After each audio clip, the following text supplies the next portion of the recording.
Shalom Bapak Ibu yang terkasih dalam Tuhan.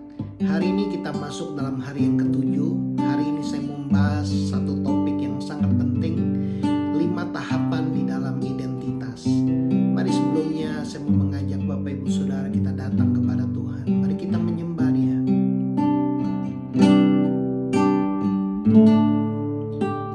Hanya dekat Allahku, rasa tenang hatiku. Kau sertai jalanku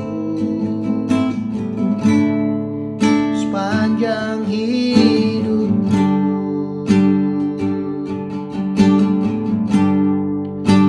Hanya dekat padamu ada kekuatan baru. Kaulah perlindunganku, keselamatanku.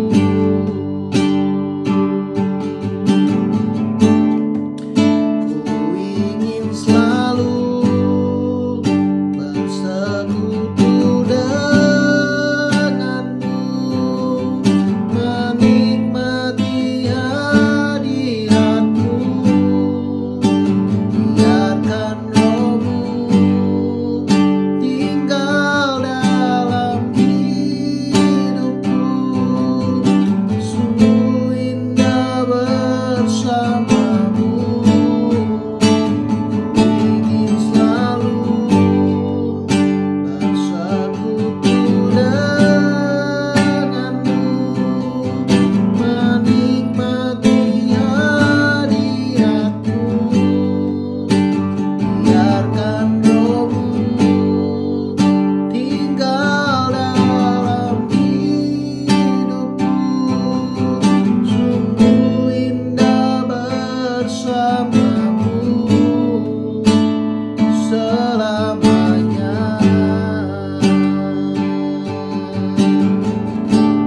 Hanya dekat padamu, rasa tenang hatiku. Kaulah jalanku sepanjang hidupku.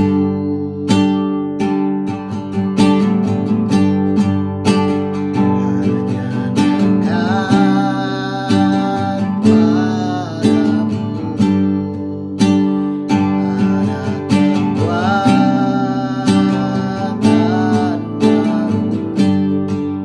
Kaulah perlindunganku, keselamatanku.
kepadamu Tuhan, ku nikmati hadirat-Mu.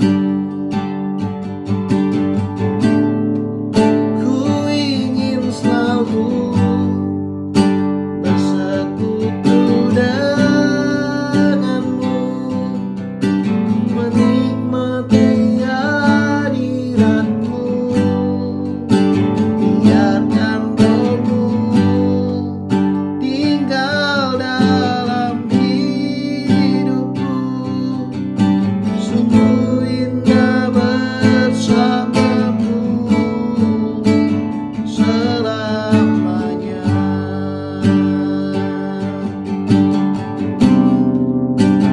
Selamanya,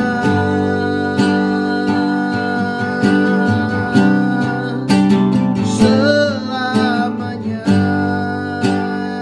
Ya la la la la la la la la la la la. Selamanya.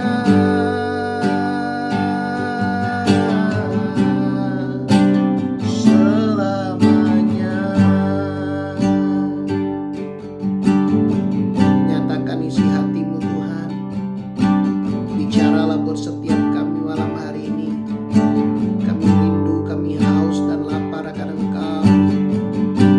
Makasih Bapa. Dalam nama-Mu kami berdoa, kami mengucap syukur. Haleluya. Haleluya. Amin, amin, amin, amin. Bapak Ibu Saudara, saya percaya kasih Tuhan ada di tengah-tengah kita. Izinkan kasih Tuhan melingkupi Bapak Ibu Saudara. Malam hari ini kita akan melihat lebih mendetail tentang 5 tahapan di dalam identitas. Nah, Bapak Ibu Saudara, identitas menentukan kedalaman hubungan. Apa yang kita sadari, siapa identitas kita di dalam Tuhan, semakin kita menyadari identitas kita di dalam Tuhan, semakin kita dapat memiliki hubungan yang dalam, yang dekat, yang intim dengan Tuhan. Nah, Bapak Ibu Saudara, hal yang pertama, tahapan identitas kita adalah sebagai setiap manusia diciptakan serupa dan segambar dengan Allah. Sebelum Adam dan Hawa jatuh dalam dosa, Tuhan adalah Bapa buat Adam dan Hawa. Tetapi ketika manusia jatuh di dalam dosa, nah orang yang lahir setelah Adam dan Hawa, mereka lahir di bawah kutuk. Mereka terpisah dari Tuhan dan mereka ditakdirkan untuk mati. Nah, kita melihat di dalam Kejadian 5 ayat 3. Setelah Adam hidup 130 tahun, ia memperanakan seorang laki-laki menurut rupa dan gambarnya. Lalu memberi nama Set kepadanya. Jadi ketika Adam memiliki anak yang ketiga, tidak lagi serupa dan segambar dengan Allah, tapi serupa dan segambar dengan Adam. Yang artinya sejak lahir manusia sudah membawa natur dosa di dalam dirinya. Kita melihat juga di dalam Roma 5 ayat 12 dikatakan, sebab itu sama seperti dosa telah masuk ke dalam dunia oleh satu orang, dan oleh dosa itu juga maut, demikianlah maut itu telah menjalar kepada semua orang karena semua orang telah berbuat dosa. Karena dosa Adam dan Hawa, manusia mengalami kematian. Sebelum ada dosa, manusia hidup kekal bersama dengan Tuhan. Karena Allah yang kekal menciptakan manusia serupa dan segambar dengan Tuhan. Tapi ketika manusia jatuh dalam dosa, maut menjalar kepada semua orang. Nah, Bapak Ibu Saudara, di dalam Mazmur 51 ayat yang ke-7 dikatakan, Daud menyadari sesungguhnya, Daud berkata, dalam kesalahan aku diperanakan, dalam dosa aku dikandung ibuku.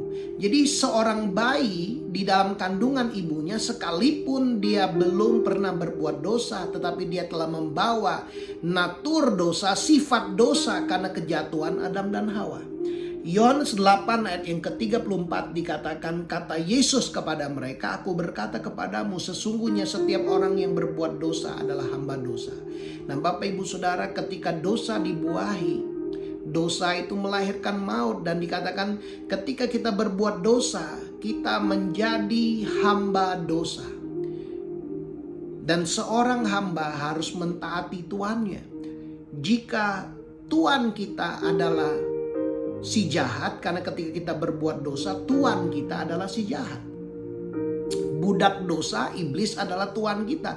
Nah, iblis akan memperbudak kehidupan kita. Makanya ada orang yang hidupnya dia mau mencoba bebas dari dosa, tetapi dia terus-menerus terikat, terbelenggu dengan dosa. Tanpa Kristus kita nggak mungkin bisa bebas dari dosa.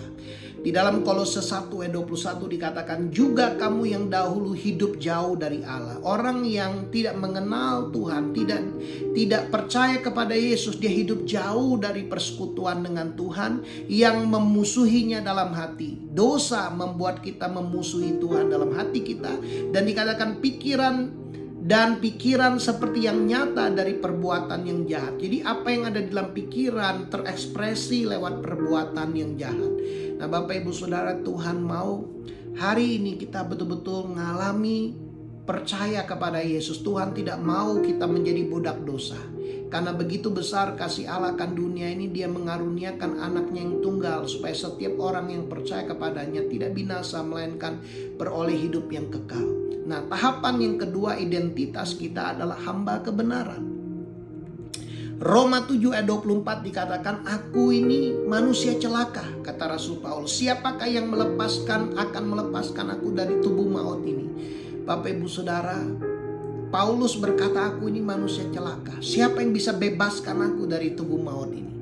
Ayat 25 dikatakan, syukur kepada Allah oleh Yesus Kristus Tuhan kita. Bapak Ibu Saudara, Yesus Kristus yang sanggup melepaskan kita dari belenggu dan ikatan dosa dalam hidup kita.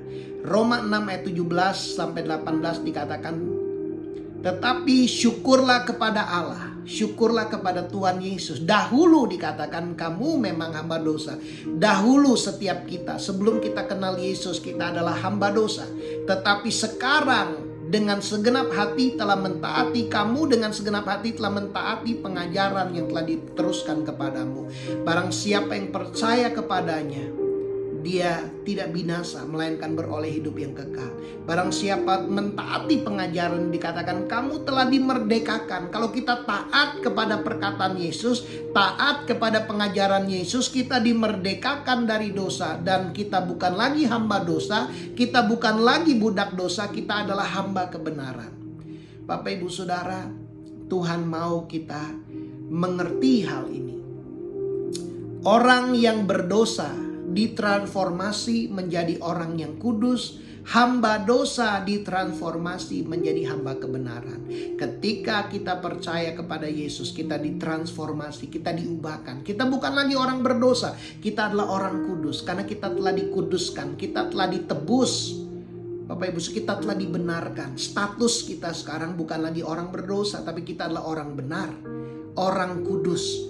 Orang benar, orang kudus masih bisa jatuh dalam dosa, tetapi perbuatan itu tidak mengubah status kita. Sama seperti ketika kita belum percaya kepada Yesus, sekalipun kita belum pernah berbuat dosa, status kita adalah orang berdosa. Kata Daud, sejak dari dalam kandungan aku telah dikandung dalam dosa.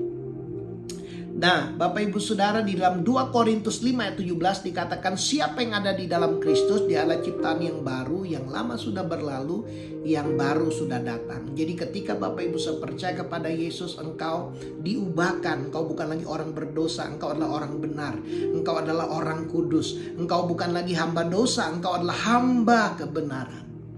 Galatia 2 ayat 20 dikatakan, namun aku hidup, tapi bukan lagi aku sendiri yang hidup, melainkan Kristus yang hidup di dalam aku. Dan hidupku yang kuhidupi sekarang di dalam daging adalah hidup oleh iman dalam Anak Allah yang telah mengasihi aku dan yang telah menyerahkan dirinya untuk aku. Bapak Ibu Saudara, Yesus telah menyerahkan dirinya di atas kayu salib untuk membenarkan kita.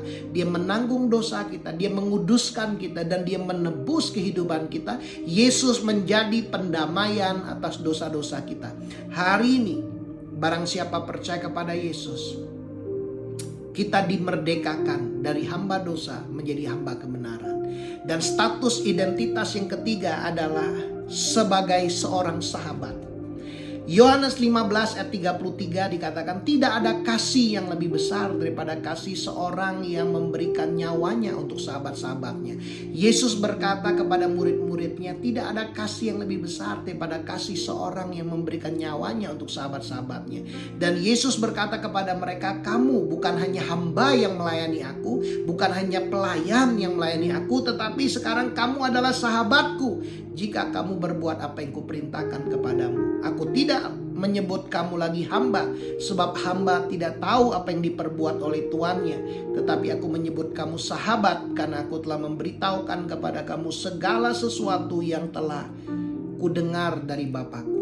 Bapak Ibu Saudara, sebagai seorang sahabat, kita akan mendengar hal-hal yang lebih rahasia dibandingkan hanya sebagai seorang hamba.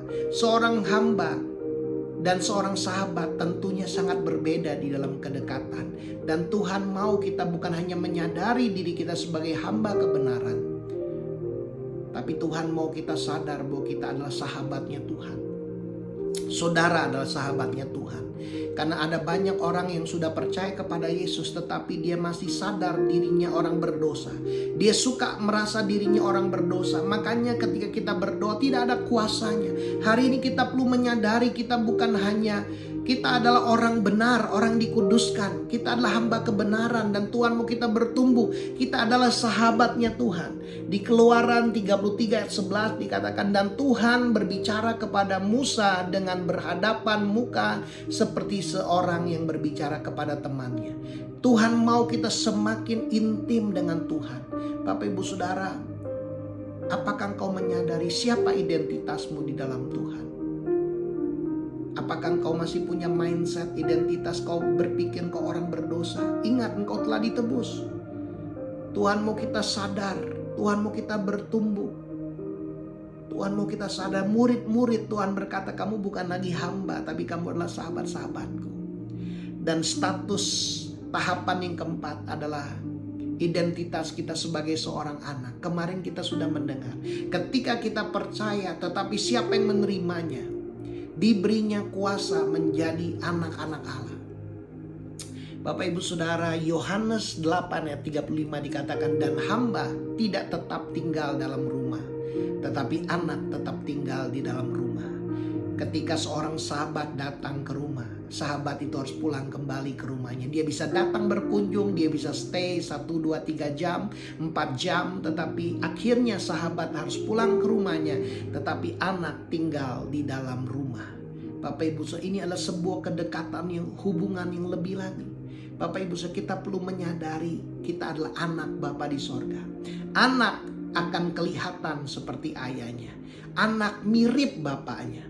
Anak memiliki akses khusus. Seorang anak memiliki keberhargaan dan perkenanan. Bahkan anak menerima warisan dari ayahnya.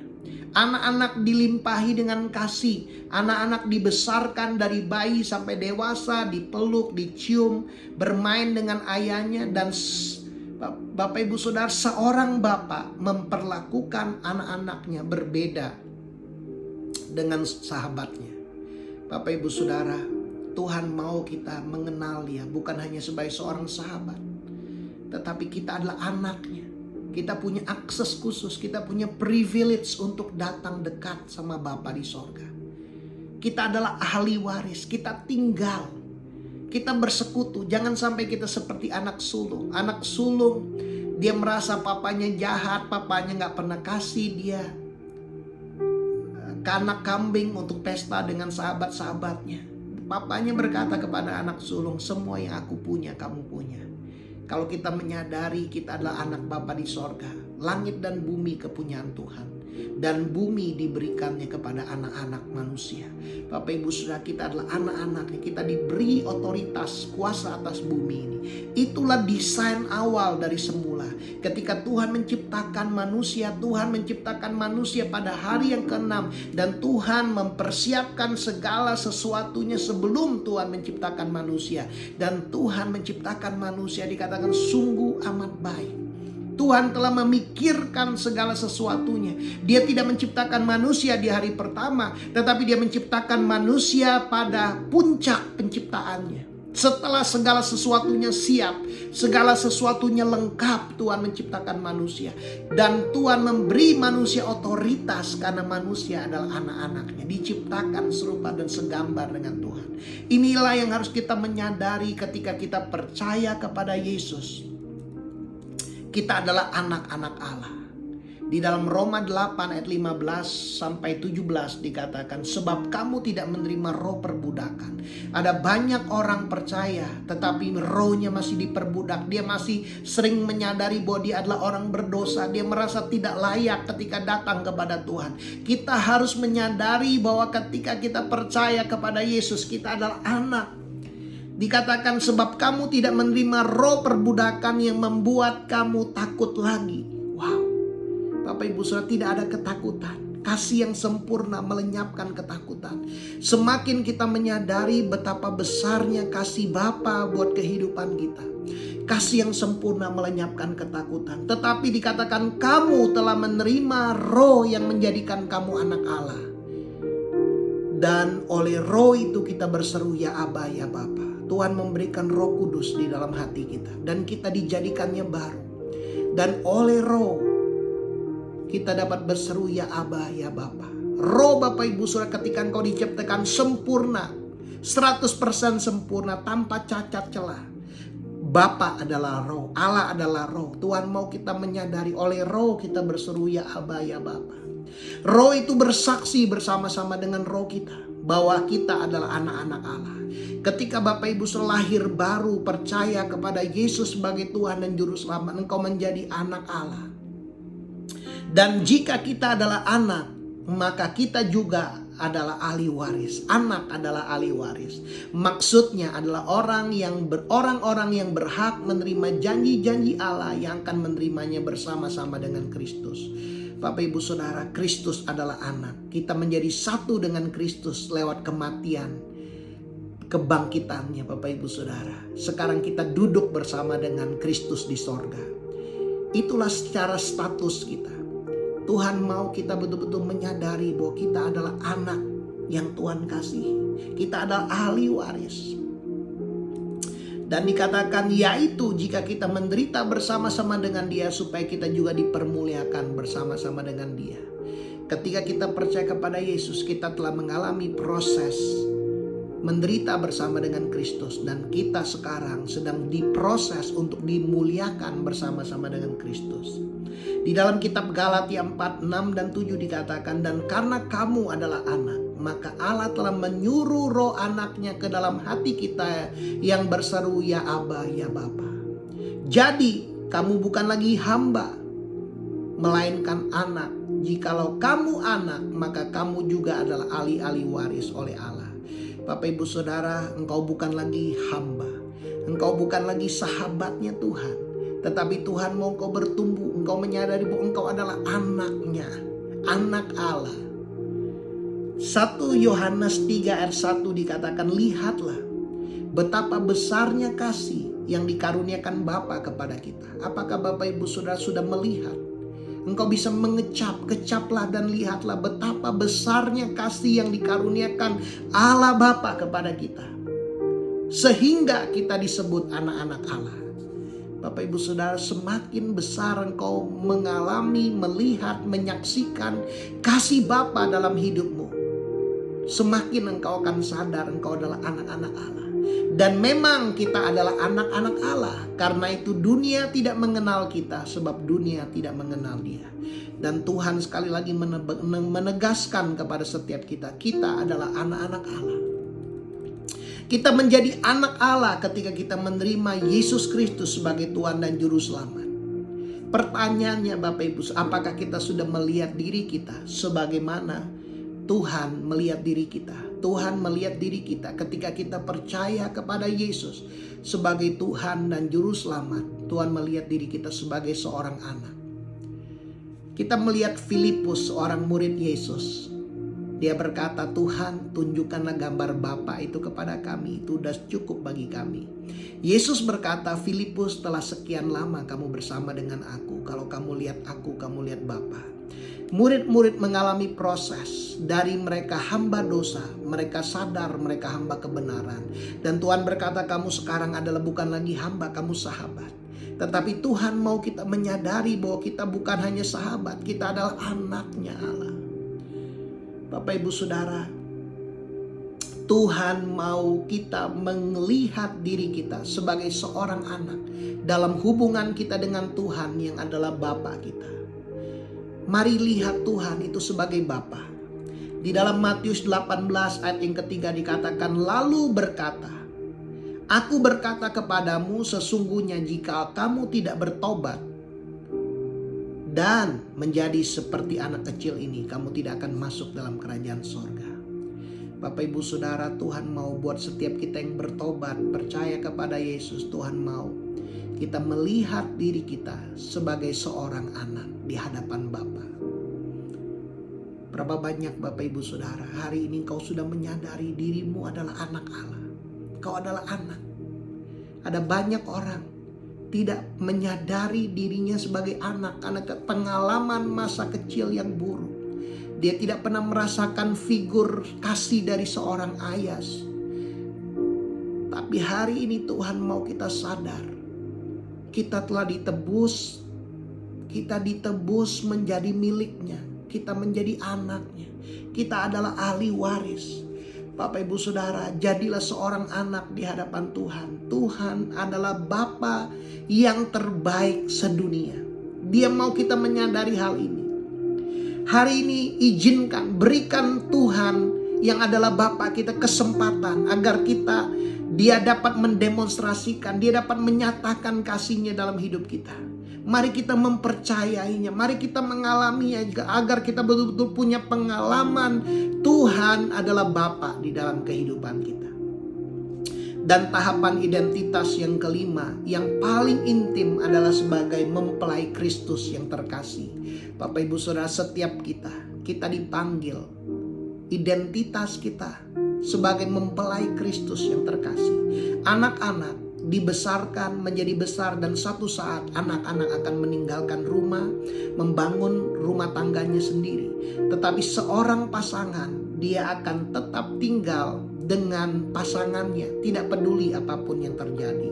Pasangan akan stick together. Makanya covenant di dalam pernikahan pria dan wanita sampai maut memisahkan. Bapak Ibu Saudara, Tuhan mau kita menyadari bahwa kita dipanggil.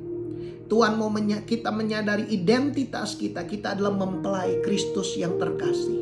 Bapak Ibu Saudara, hubungan pernikahan adalah hubungan yang paling intim yang bisa dimiliki manusia dengan manusia yang lain. Oleh karena itu Bapak Ibu Saudara, inilah yang Tuhan mau kita memahami.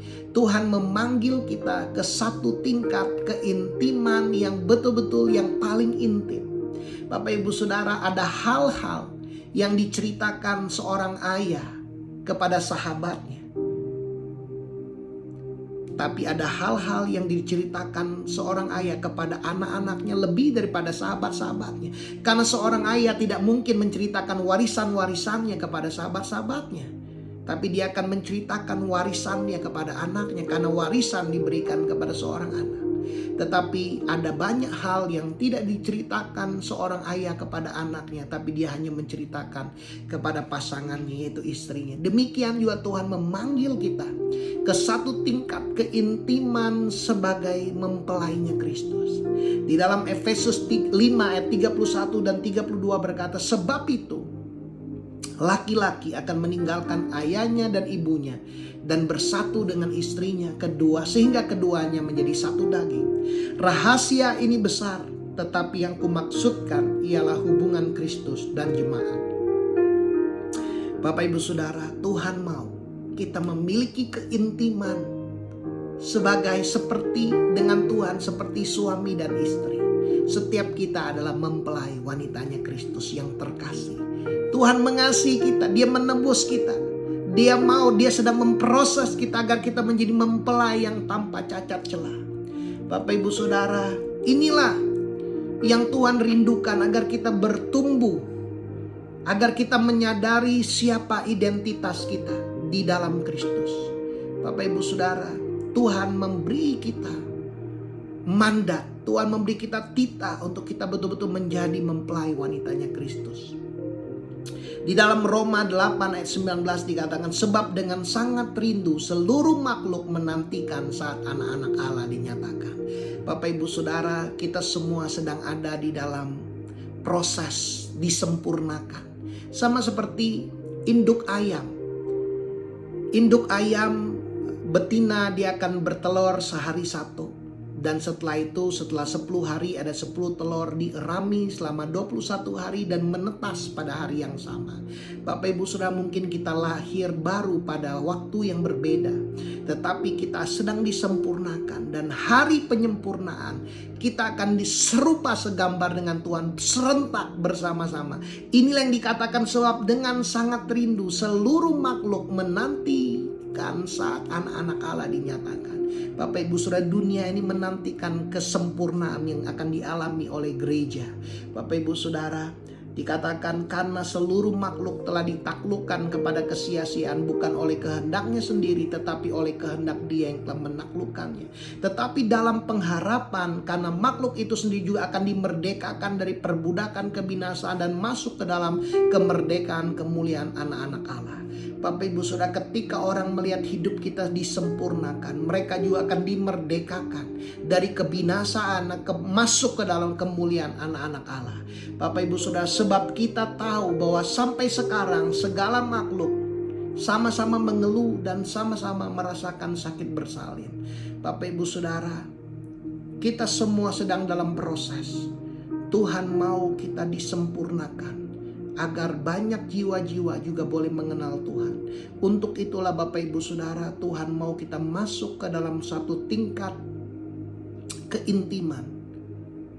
Semakin kita menyadari identitas kita, semakin kita masuk ke dalam hubungan yang lebih intim lagi dengan Tuhan.